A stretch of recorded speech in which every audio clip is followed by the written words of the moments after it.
자, 코로나 팬데믹 현상이 종료될 수 있다는 앤서니 파우치 소장 발언에 이어서 이번에는 바이든 대통령이 5월 달까지 백신 접종을 완료하고 7월 4일 미국의 독립기념일까지는 가족들과 친지들이 다시 만날 수 있도록 하자며 미국 국민들에게 당부하는 목소리를 냈습니다.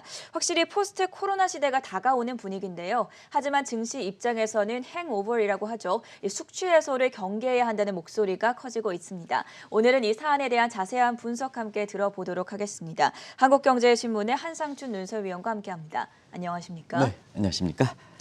자, 지난 주말에 투자 환경이 변하는 만큼 주식 투자자 여러분들도 투자 전략이 변화해야 된다라고 조언을 해주셨는데요. 그 내용을 다시 한번 말씀해 주시죠. 네, 좀 시간이 부족했는지 이렇게 축약해서 말씀드리니까 네. 그 얘기를 좀 다시 얘기해 달라 이렇게 얘기하는데요. 확실한 것은 확실히 이제 코로나는 이렇게 얘기를 좀 투자 면에서는 좀 얘기가 안 나온다. 아까 확실히 지나갔죠. 예, 김선영 대표도 이제 이분은 굉장히 좀 전 골드만삭스 출신인데요. 굉장히 프레어적인 측면에서 가장 질적으로 높은 얘기를 좀 하시는 분입니다. 네. 개인적으로 이렇게 같이 이렇게 제가 진행하면서 그런 걸 좀 많이 느꼈는데요. 이분이 그 유망 종목 할 때 하나 틀린 점이 있습니다.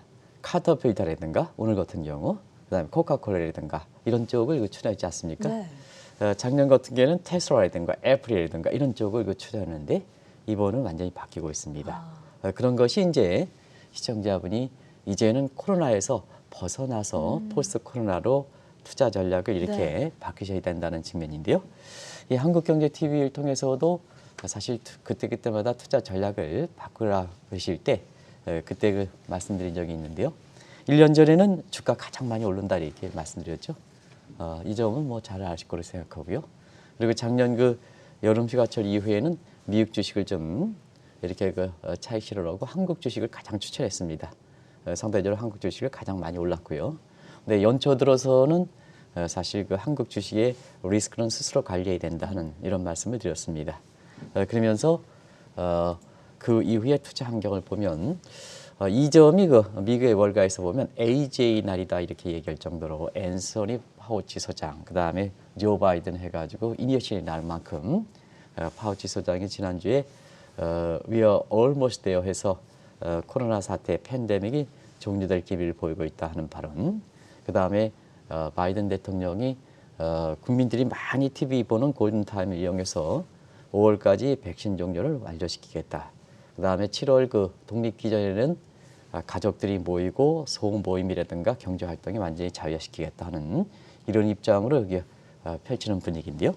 투자는 앞서갑니다. 투자는 앞서가기 때문에 이제는 그 경제활동이 완전히 재개되면 결과적으로 보면 테슬라라든가 어떤 그 빵주라든가 마 같은 이런 쪽에 적은 혜택을 받았던 네. 이런 쪽은 사실 고금리가 되니까 상대적으로 혜택이 적게 되는 거고요. 그동안 그 격리에서 경제 활동이 어려지는 상태에서 주력 업종들이 많이 좀 이렇게 실현을 당했습니다는 이런 거에 전반적으로 부각되죠. 그래서 4월 이후서부터 뭐 4월 이후로 하면 지금부터라 이렇게 얘기했죠. 경기 민감주에 관심을 가질 필요가 있다. 특히 미국의 경기 민감주에 관심을 가질 필요가 있다는 말씀을 드렸었는데요. 이런 것이 지난주에 말씀드렸던 사항인데요. 한 가지 말씀드리면 유동성 정세는 다시 한번 말씀드리는 주가가 밸류라든가 경기라든가 이런 측면이 받지 않고 돈의 힘에서 올라가기 때문에 단계 빨리 올라간다. 네. 근데 펀더멘탈 장세 경기 민감주는 이렇게 경기라는 것은 빨리 실현되는 게 아니라 좀 기간을 길게 간다.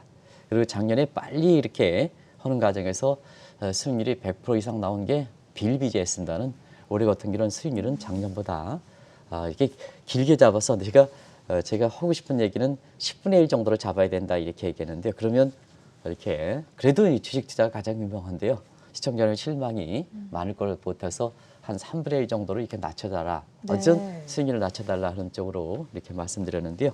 그런 내용이 앞으로 전개되지 않을까 하는 생각이 듭니다.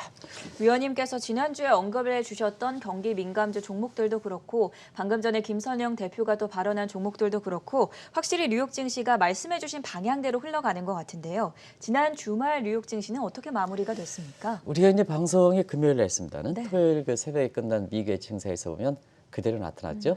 그래서 경기 회복, 그다음에 국채금리 상승하는 두 문제가 3대 지수별의 이렇게 지수 움직임을 갈랐다 이렇게 네. 보겠습니다. 그래서 경기 민감주는 다우존스 지수죠. 다우존스 연일 사상 최고치를 기록하고 있고요. 지금 이제 우리 정 PD께서 보여주시고 있습니다는 그다음에 국채금리가 뛰어오르면서 다시 1.62%로 오르면서 나스닥 지수는 1.63%까지 갔네요. 이렇게 62%, 63%까지 뛰면서 나스닥 지수는 떨어지는 모습을 네. 보이고 있다 이렇게 보겠습니다. 이걸 좀 길게 보겠습니다. 우리가 국채금리, 전 앵커 기억력이 좋으시고 머리가 뛰어나시지만 한국경제TV 방송을 통해서 국채금리는 우리나라에서 처음으로 이렇게 제기했는데 그게 2월부터 제기가 2월 됐었죠. 10일이더라고요. 네. 방송 날짜를 보니까 그 위에 많은 분들이 이제 3월서부터 국채금리 인플레 문제를 들었습니다는 한국경제TV를 통해서는 2월 10일부터 이렇게 전해드렸는데요. 2월 10일에 왜 그러냐면 국채금리가 세 가지 시나리오 기억나십니까? 네. 1.2%, 1.5%, 1.75%에서 첫 번째 퍼스트 무버들이 가장 관심 있는 미국의 그 10년물 국채금리가 1.2%로 첫 번째 시나리오로 떠오른 때가 바로 2월 12일입니다. 그러면 이제 그때부터 사실 미국의 그 국채금리가 부담이 됐다는 얘기인데요. 그 이후서부터 한번 3대 지수에서 경기 민감도를 갖고 있는 다우존스 지수와 그다음에 저금 혜택을 받고 있는 테슬라를 비롯한 이렇게 미국의 그 나스닥 지수에 성장주들. 이렇게 나스닥 지수 한 달간의 움직임을 보겠습니다. 네. 이거 다우존스 지수는 한 4.1% 올라갔던 편에서 같은 기간에 나스닥 지수 같은 경우는 5.5% 정도 이렇게 떨어진 상황이거든요. 두 지수의 폭은 사실 10%포인트 정도 네. 되죠. 한 달입니다. 그러면 이걸 뭐 단순히 계산할 수 없습니다는 한 달간에 어디에 투자했느냐에 따라서 경기 민감주를 실었느냐, 그 다음에 테슬라라든가 이런 그 기술주를 실었느냐에 따라서 한 달에 이렇게 주식 투자 수익률이 10%포인트 격차가 났다는 것은 단순히 계산하면 1년의 연율로 에스터리크 12로 때리면 100% 이상의 차이가 났다는 얘기거든요. 그래서 투자의 그 전략이 그때그때마다 이렇게 종목을 갈아타는 것, 이런 것은 굉장히 중요하다. 또 환경이 급변되니까 하루 전에 엊그제까지 수익이 났다고 해서 연연하면 안 된다. 빅 체인지니까 빠르게 빅 체인지니까 빠르게 교체해야 된다. 빠르게 교체해야 된다는 것을 단적으로 보여주는 대목이 아닌가 생각합니다. 파우치 소장의 팬데믹 종식 발언과 그리고 바이든 대통령의 대국민 담화 이후에 미국의 경제 성장률이 더 높아질 것이란 시각이 나오던데 이 부분은 어떻게 보십니까? 이제 확실히 포스트 코로나에서 코로나에 연연하지 마시라는 얘기를 누차 말씀드리는데요. 포스트 코로나 시제다 보니까 자 코로나는 전염성이 강하죠. 네. 그다음 유일한 그 백신이라든가 치료제가 개발되기까지 인슈레이션 절연이죠. 마스크 쓰는 것도 절연이고 사회적 거래 절연이죠. 그렇죠. 그러다 보니까 지금의 코로나 이전의 경제 시스템은 서로 붙이는 거죠.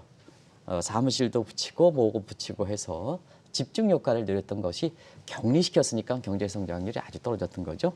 근데 이것이 이제 앤서니 그 소장의 이렇게 팬데믹 종료, 그다음에 바이든 대통령이 경제 활동을 완전히 재개시키겠다 하면 경제 시스템에 문제가 없었기 때문에 붙이면 성장률이 높게 나온다 이렇게 보겠습니다. 기저효과 함께 붙이면 그래서 한국경제TV를 통해서 그로스 서프라이스라는 표현을 처음으로 쓰는 겁니다. 그러면 한번 보겠습니다. OECD가 전망치가 엊그제 나왔었는데요. 올해 성장률이 작년 12월에 3.2%인데요. 3개월 만에 6.5%까지 이렇게 해서 2배 이상 올렸다 하죠. 네. 이 대목입니다. 이렇게 OECD라는 그 기관은 저도 방문해 봤습니다는 자체 모델 갖고 있는 기관이거든요. 자체 모델 올해 성장률입니다. 근데 3개월 전에 3.2%인데요.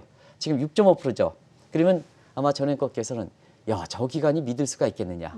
올해 성장률인데 3개월 전에는 3.2%였는데 지금 6.5%냐. 이렇게 이게 믿을 수 있겠느냐.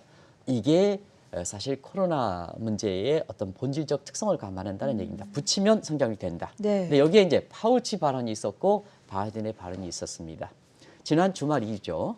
그러면서 골드만삭스가 미국의 경제 성장률을 OECD가 6.5%였던 것을 6.9%로 끌어올렸습니다. 그리고 모건 스탠리는 7.3%를 끌어올렸습니다. 이 두 발언 이후에 네. 이 내용들을 좀 전해주셔야 되는데요. 7.3%까지 끌어들였습니다. 그러면 중국이 지금 예상치는 한 7.8% 정도를 이렇게 보고 있습니다는 자 한번 보면 네. 중개 성장률이 자칫하면 지난번에 양해대회 때 6% 이상이라지 않습니까? 거기에 목표 성장률 6%는 아니라는 얘기입니다. 8%, 9%도 왜 수용하느냐? 그것도 목표 성장률이냐? 전문가들 분들이 6% 성장률이 마치 목표 성장률 타겟 레이트로 제시한 게 하단선을 제시한 건데요. 이 6%는 마치 목표 성장률처럼 생각한다는 얘기거든요. 바로 이와 같은 생각에서 그렇습니다.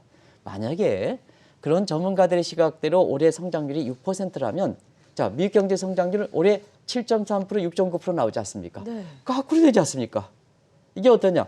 1976년에 미중 간의 성장률의 격차가 사실 중국이 앞선 때가 1976년이거든요. 그러면 시진핑 입장에서 인민들에서 체제의 공고하는데 만약에 올해 성장률이 6% 제시한 시각으로 됐다면 자 6.5%, 6.9%, 7.3%면 40 몇 년 만입니까? 한 46년 만에 완전히 성장률이 거꾸로 되지 않습니까? 미국이 45년이죠. 더 높게 나오는 거니까요. 미국이 높게 나오죠. 네. 그러면 시진핑 입장에서는 어떻게 했습니까? 인민들에 대해서 굉장히 어떻거나 체제에 공고하는 그렇죠. 문제에서 문제가 있는 거죠. 네. 그래서 중국에 이렇게 해서 목표 성장률을 할 때 6%를 하단선이다. 8%, 9%도 그것도 목표 성장률이다 하는 것을 말씀드렸던 것이 바로 그런 배경이다 하는 것을 말씀드리겠습니다. 그런 과정에서 사실 우리나라 이렇게 보면 백신이 굉장히 자체 개발이 어렵고 그다음에 보급도 느리죠. 한때 제가 문재인 대통령이 이렇게 어려운 때 이렇게 대통령이 백신부터 맞아야 되지 않느냐 하는 쪽으로 해서 굉장히 파장이 많이 일으켰습니다는 사실은 이번에 이런 문제 때문에 그렇습니다. 미국의 경제 피해가 가장 큰데도 백신 보급이 되면서 올해 성장률이 모건스탠의 7.3%까지 봅니다. 우리나라 성장률 3.3%. 이것도 최고 높은 수준입니다. 네. 자, 미국은 경제 스케일 규모가 큽니다. 그리고 경제 연령도 우리보다 더 높습니다. 높다는 것은 그만큼 노령화되어 있습니다. 우리가 경제 연령이 젊습니다. 근데 미국의 성장률이 최소 6.5, 6.9, 7.3% 갑니다. 우리나라 3.3%입니다. 뭐 하시는 겁니까 도대체? 이런 과정에서 말씀드렸던 사항이거든요. 거기에 지난 주말부터 부동산 투기 문제라든가 이런 문제에서 사실 그 어찌됐든 이렇게 형질 변경하는 문제 같은 게 쉽지 않거든요. 저도 농사를 지난주 주말에 본격적인 농사를 하기 위해서 걸음도 이렇게 네. 주는 그 우리 형제들도 같이 해서 이렇게 있습니다는 형질 변경 그것도 뭐냐 한 10년 동안 농사를 짓겠다 하는데 그게 갑자기 바뀌어졌으면 국민들 입장에서는 25번에 걸쳐서 부동산 대책을 했지 않습니까? 그럼 명확하게 어찌됐든 밝혀야 되지 않습니까? 이런 과정에서 국민들이 많이 여기에 대해서 퀘스천을 그리고 있다는 걸 말씀드리겠습니다. 더 심한 얘기도 좀 하고 싶은데요. 좀 그렇습니다. 그게 국민의 지금 네. 심정이다 하는 걸 말씀드리겠습니다. 어떻게 미국 경제 성장률이 지금 올해 한 6.5% 최소 가는데 네. 우리가 성장률이 3.4%에 그치느냐.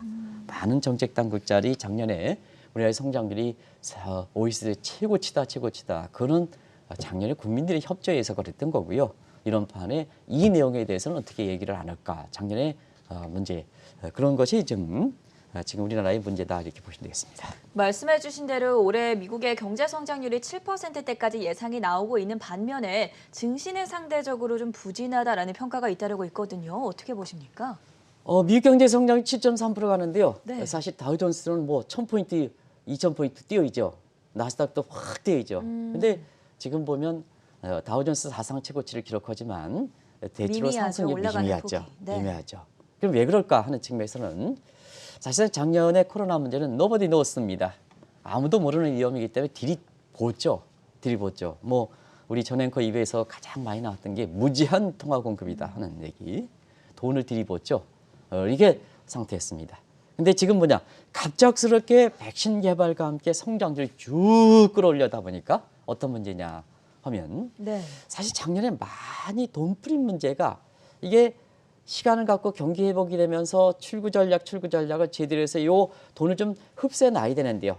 지금 이렇게 작년에 풀었던 것을 흡수해 놔야 되는데요. 지금 뭐냐 엊그제까지 디프레 우려진 상태에서 돈을 왕창 뿌려놓은 것이 지금 갑작스럽게 경제 성장이 이렇게 되다 보니까 자, 두 가지 문제가 봉착되는 거죠. 경제가 빨리 회복되는데 문제는 돈이 많이 풀린 부분은 어떻게 될 것이냐. 경제가 올라가는데 돈이 많이 돌기 시작하면 갑작스럽게 뭐냐 하면 결과적으로 보면 이렇게 인플레 우려가 될 그렇죠. 수밖에 없는 상태거든요. 네.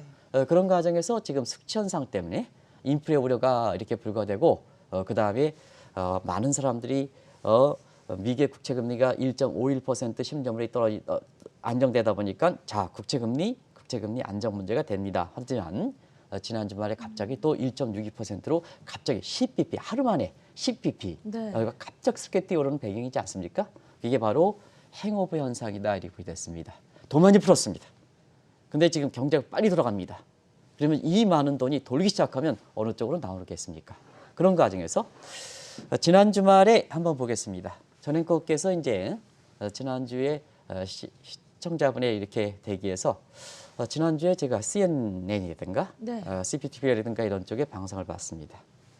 그런 측면에서 자 레리 서머스가 이렇게 미 하버드의 교수고 아마 민주당 정부 시절 재무장관 시절도 했고 네. 같은 민주당 시절입니다. 이런 분이 이제 얘기가 경기 부양책을 자 바이든의 얘기로 인해서 앤서니에서 6.5% 그다음에 7.3%까지 이렇게 성장이 예상된다면 자 경기 부양책은 작년에 구상된 게 아니냐. 작년에 사실 미 대선 이후에 대선 전에도 1조 9천억 달러 이거 가지고 실랑이가 그렇죠. 벌어지는 상태에서 지금까지 왔지 않습니까? 네. 근데 백신이 빨리 개발되고 보급되니까 미국의 경제 성장이 올라가지 않습니까? 예? 올라가지 않습니까? 네. 그러면 작년에 생각했던 1조 9천억의 경기 부양책은 지금 상황으로 감안한다면 필요 있었겠습니까? 없었겠습니까? 요 대목을 지적한 거거든요. 네. 자, 작년에 경기가 어려웠을 때 1조 9천억을 했는데 백신이 당초도 빨리 개발된다. 경제 성장 6.5% 7.3% 간다.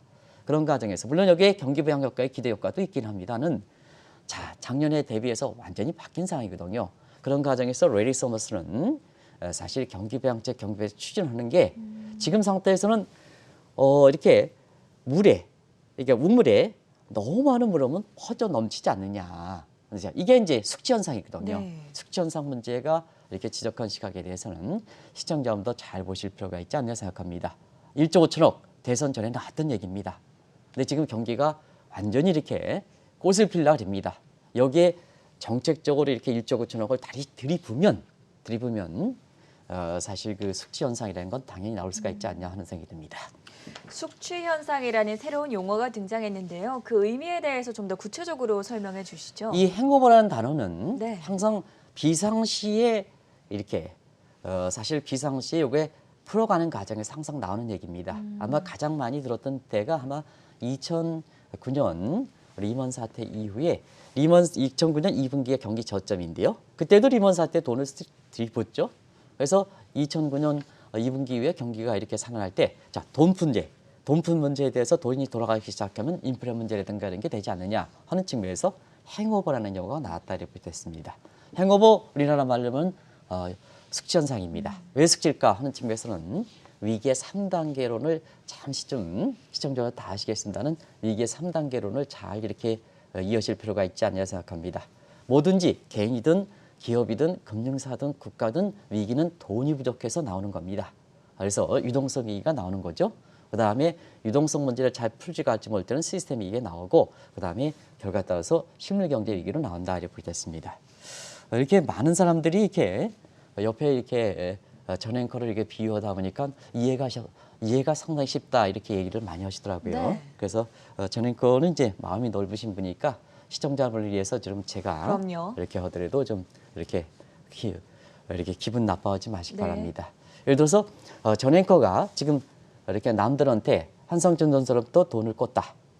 근데 돈을 꿨으면 애특하게 했기 때문에 나중에 갚아야 되지 않습니까? 그렇죠. 근데 이제 사실은 돈 꿔고 나서 이렇게 최악의 상황을 버티면 나중에 그 고마움 생각하지 못하고 만기가 되더라도 갖지 못하거든요. 그러면 이제 저는 어떨까 하는 측면에서는 내가 이제 열심히 이렇게 돈 벌어서 한국경제TV에 새벽 1시서부터 2시서부터 돈 벌어서 전에 걸 꽂았으니까 만기가 되면 자연스럽게 고마운 생각해서 이렇게 갚을 줄 알았는데 안 갚으면 기분이 나쁘지 않습니까? 네. 근데 이제 이렇게 사실 제 입장에서는 직접적으로 그동안 방송하는 입장에서 보면 이렇게 그동안 정의 있게 있었기 때문에 직접적으로 돈 갚아라 이렇게 해결할 수 없으니까 채권단을 통해서 이렇게 해서 이 대행해 주는 사람 있지 않습니까? 네. 대행해서 전원카에서 이렇게 돈을 하면 이 채권단 그게 뭐죠? 그 채무하는 그런 사람들 같은 경우는 뭐냐면 전환권 때 계속해서 이렇게 독촉을 하겠죠. 네.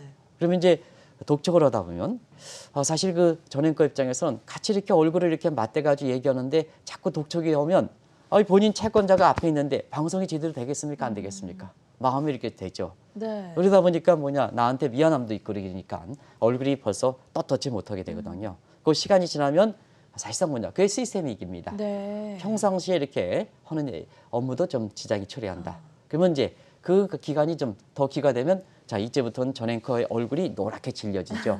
그죠? 그쵸. 실물 경제 위기 되는 거죠. 여기다. 네. 그래서 요 일을 설명하는 것은 바로 유동성 위기라든가 시스템 위기라든가 실물 경제 제때 잘 넘어가야 된다는 얘기입니다. 근데 제때 넘어가지 않을 때는 또 빨리 넘어갈 때는 그 부작용이 있는 거죠.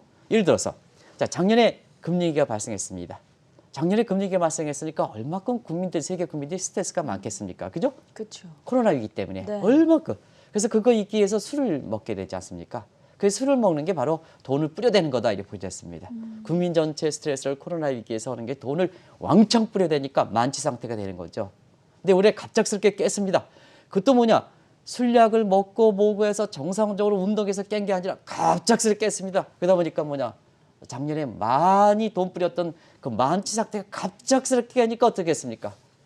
저는 술을 안 먹어봐서 지금 공감대를 이렇게 형성하지 않습니다는 갑작스럽게 가니까 숙취 현상이 나타나는 거죠. 네. 이래서 그냥 이렇게 아침부터 죄송합니다는 그게 바로 숙취 현상이다 이렇게 보여졌습니다.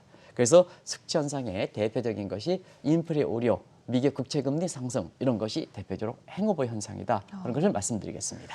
저는 사실 행오버라는 영화를 봤거든요. 네네. 이 영화에서도 이 숙취 현상을 좀 자세하게 다뤄주고 있어서 저는 술을 마시지는 않지만 그 부분이 잘 이해가 갔습니다. 네. 말씀해주신 대로 이 숙취 현상으로 가장 먼저 우려되는 게 인플레이션입니다. 그래서 최근에는 인플레 스파이크라는 용어가 등장을 했던데 이 부분은 어떻게 보십니까? 월가에서 네. 새롭게 배제되는 겁니다. 이런 측면에서 이렇게 보면 아까 말씀드렸다시피 1조 9천억 이렇게 지금에 통과하고 있다는 작년 이렇게 3분기 말에 제시했던 시각이다. 경기가 어려웠을 때 그런 상태에서 이렇게 보면 자 지금 백신이 개발되고 빠르게 해서 5월달 접종이 이렇게 된다 하면 지난번에 말씀드렸다시피 일단은 그 자체로 2월달 물가가 안정됐다 많은 분들이 그렇게 얘기했죠. 그러나 투자는 미래에 대해서 대비거든요. 2월달은 당연히 물가가 안정되겠죠. 네. 왜 그러냐면 작년에 코로나의 문제에서 본격적으로 이렇게 경기에 미치기 전이지 않습니까? 그러다 보니까 자연스럽게 물가가 안정됐다. 그러면 계속해서 안정되느냐? 그렇지 않다. 자, 돈이 왕창 뿌려야 숙취 현상이라든가 경기 부양책이 1조 9천억 그거 빼더라도 자연스럽게 보겠습니다. 작년에 코로나에 이렇게 충격이 되면서 미국의 물가가 3월달 1.8%에서 그다음에 4월달 0.3%, 5월달은 0.1%, 그다음에 6월달은 0.6%죠. 그러면 자 기저가만 감안하더라도 5월달 같은 경우는 특히 4월달, 5월달 같은 경우는 대부분 다 소비자 물가 상승률, 근원 PCE 물가 상승률 전부 3% 이상 그리고 5월달은 5%까지 이렇게 본다거든요. 전년비로 가는 그렇습니다. 그러면 미국의 그 타겟 레이트 2%지 않습니까? 네. 2%니까 이거의 2배 내지는 2.5배까지 뛰어오른다는 얘기거든요. 그러면 이제 자 페드 입장에서는 평균 물가제로에서 이렇게 올라가는 부분에서 일제로 용인한다. 오케이. 그렇게 되겠죠. 그러나 사실은 저게 계속해서 어떻게 될 것이냐. 계속해서 가느냐 하는 측면에서는 자 금융 완화에서 푼 돈 회수하지 않는다. 페드 파월 입장이지 않습니까? 네. 지금. 그리고 1조 9천억이 다시 풀린다. 풀린다 하면 자, 기저효과만으로도 3% 이상 5월달은 5% 정도 되는데 자 1조 9천억 풀린다. 돈을 회수하지 않는다. 이렇게 하면 앞으로 인플레가 계속해서 날 수가 있는 거죠. 네. 그러면 그런 과정에서 우리가 슈퍼 스파이크라는 얘기를 했습니다는 인플레가 단계 빨리 오르는 것. 자, 2월달 물가가 근원 PCE 물가로 1.3%지 않습니까? 근데 5월달에 근원 PCE 물가가 4%, 최소한 4% 이상은 뛸 거로 이렇게 보이는데요. 1조 5천억 생각하지 않더라도. 네. 그러면 1.3% 대비해서 4%니까 거의 3배니까 2개월 만에 3배니까 뭐냐? 결국 스파이크 현상이 되는 거죠. 이게 월가에서 나오는 시각이다. 이게 대표적인 숙취 현상이다 하는 것을 말씀드리겠습니다. 그래서 인플레 문제에서 항상 말씀드리는 지금은 말들만 앞으로 말이 뛰는 갤러핑이 될 것이다. 속도 면에서. 그리고 지금의 슈퍼 스파이크라고 이렇게 표현하는데 경우에 따라서는 이것이 미국 경제 성장률 7.3% 간다, 6.9% 간다 하면 어떻게 되겠습니까? 오픈법상 GDP 갭으로 보면 미국의 그 잠재 성장률 지금 2.5% 따지래도 네. 자 7.3%면 어떻습니까? 5%포인트 인플레 갭이 발생하는데 5%포인트입니다. 그러면 뭐냐? 아무리 제닛 앨런이 지난 주말에 나와서 물가는 우리 올까 아니다 하더라도 시장에 참여하는 입장에서는 성장률이 7%가 잠재 성장이 2.5%야? 1.5% 더 풀려? 재정으로 풀려? 이러면 당연히 제닛 앨런의 말이 저게 뭐냐 믿겠느냐 하는 측면에서 국채금리가 팍 튀어오르는 현상이 발생하는 거거든요. 그런 것이 투자자 입장에서는 그렇고 미국의 성장률이 7.3% 가는데 다우존스가 사상 최고치를 기록했지만 성장률의 주가 상승폭이 그렇게 크지 않고 네. 오히려 국채금리에 영향을 받는 나스닥 지수가 오래 떨어지는 이런 측면이 바로 지금의 숙취 현상에서 나타나는 주가 상승폭의 제한이고 나스닥은 주가를 하락시키는 요인이다 하는 걸 말씀드리겠습니다. 인플레뿐만이 아니라 국채금리의 상승도 숙취 현상의 하나다라고 말씀을 해주셨는데요. 확실히 인플레 스파이크와 함께 국채금리 스파이크도 불가피할 것이다. 이런 전망에 대해서는 어떻게 분석하십니까? 이번에 이거 1조 9천억 달러의 네. 사실 그 경기 부양책이 이렇게 나왔는데 사실은 이 1조 9천억이 작년 9월, 10월서부터 제기됐으니까 약 6개월 만에 이게 통과되는 통과가 됐죠. 거거든요. 네. 6개월 만에 통과되는 겁니다. 그러면 뭐냐? 굉장히 정책 홍보를 많이 해야 되는데 지금 1조 9천억이 통과하고 나서 바이든 정부가 정책 홍보를 그렇게 썩 되지는 못하고 있습니다. 정책 홍보가 기껏해야 사실 저소득층에 400달러인가요? 네. 지원금이 들어간다. 이런 쪽만 가시오고 전체적으로 경기 부양 효과에 대해서 그렇게 홍보하지 못하는 이런 뉘앙스를 잘 보실 필요가 있지 않냐 생각합니다. 왜 그러냐면 사실 경기 부양책에 주는 숙제 현상 때문에 그렇다 이렇게 보겠습니다. 자, 아시겠습니다는 지난주 금요일까지 미국의 10년물 국채금리가 1.5% 떨어졌습니다. 그래서 나스닥 지수가 뭐냐? 특히 테슬라 중에서 20% 정도 올랐습니다. 그런데 하루 만에 1.6% 뛰어오르지 않습니까? 그러면 사실 6개월 전에 미국의 경기 상황으로 볼 때는 1조 9천억 달러가 필요한 상황이지만 6개월이 지연된 상태에서 지금의 1조 9천억 하면 1조 9천억이 필요한 거냐 숙전 상승하면 1조 9천억이 필요한 거냐 하는 측면에서 이렇게 보면 사실상 많은 이렇게 경기에 대해서 이렇게 생각하시는 분들은 1조 9천억 지금 상태에서는 그렇게 필요한 대목은 아니지 네. 않느냐 하는 이런 쪽의 얘기가 나왔다 이렇게 보겠습니다. 그런 과정이 일부 공화당위원회에서 보면 자 대선 이전에 경기 부양책 관련해서 민주당이 1조 9천억이고 네. 트럼프 정부 때는 9천억서부터 시작해서 기껏해야 1조 2천억이 굉장히 많았었고 그다음에 합의한다 대선을 생각해서 1조 5천억, 2조 6천억까지 갔지 않습니까? 그러면 애초에 생각했던 9천억 달러 이것이 오히려 지금의 공화당 입장에서 공화당의 의원들 입장에서 이게 더 적당했던 게 아니냐. 네. 왜 근데 1조 5천억을 그렇게 밀어버리느냐 하는 측면이 향후에 이런 그 미묘한 입장차가 나타나는 것도 바로 그런 측면이다 이렇게 보겠습니다. 그래서 현재 분위기를 이렇게 보면은 우리 언론 국내 언론에서 나오는 것과 달리 현재 분위기를 보면 6개월 전에 민주당의 경기 부양책은 그때 경기 상황으로는 봤지만 시차 때문에 또 여러 가지 정책적인 시차죠. 왜냐하면 재정 정책이라는 건 국회에 가가지고 여러 가지 오차 왔다 갔다 하는 것이 사실상 그렇거든요. 우리가 보면 부동산 투기 문제 국민의 입장에서 보면 자, 이 정책이 결정하기 전까지 이걸 어드미니스트레이션 타임이라고 행정 시차랍니다. 내부 시차라 그러거든요. 요 과정에서는 정책 위반자만 알아야 되기 때문에 아마 때 여기에 누설이 되면 또 이걸 가지고 뭐 이렇게 시행이라든가 뭔가 해서 부동산 투기면 내부 시차에 절대적으로 비밀을 지켜야 될 사람들이 그걸 가지고 이렇게 해서 여기서 투기적 하면 이건 정책에서 가장 기본적인 메커니즘의 상황이 안 지켰다는 얘기거든요. 아시겠다는 거죠? 네. 그런 시차 문제를 생각할 때는 이게 시차 문제입니다. 그래서 우리가 항상 말했듯이 시차라는 것은 자 재정 정책, 부동산 정책은 그 입안에서 국회에 통과하기까지 외부에서 보지 못해야 된다. 내부 시차, 인터널 타임 레그, 행정 시차, 어드미션 타임 레그라 그리고 관벌이든가 언론을 통해서 되면 이제 그때부터 시그널 줬으니까 빨리 반응해야 되지 않습니까? 이게 외부 시차다 이렇게 보게 됐습니다. 네. 내부 시차의 철전점은 거기에 관련된 정책의 결정사항의 특혜 문제가 볼샷되기 때문에 렌트 문제가 경제로 이코노믹 렌트 문제가 지켜지기 때문에 일부에서 절대 밖에 알려지면 안 됩니다. 안 됩니다. 그 시차 문제 때문에 지금 같은 상황이 발생하고 있다는 걸 말씀드리겠습니다. 앞으로 이 숙취 현상이 본격화될 경우에 대안으로 대체 수단이 될 수 있는 그 투자 자산으로 비트코인이 언급이 되고 있던데 왜 이런지 이유를 설명해 주시죠. 우리가 이제 삼성전자 주가가 7만 원 올라가니까 7만 전자라는 표현이 있죠. 네. 그다음에 10만 원 올라간다 10만 전자 하니까 10만 전자이 가기를 바라는 것 같습니다. 우리 전앵커께서.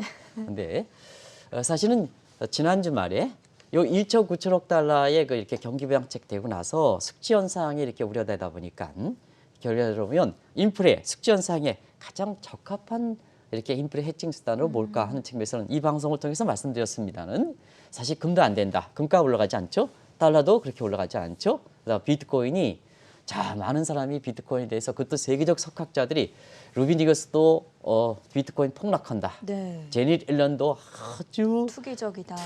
투기적이도 그냥 투기적이 경멸스럽게 투기적이다 네. 이렇게 했죠.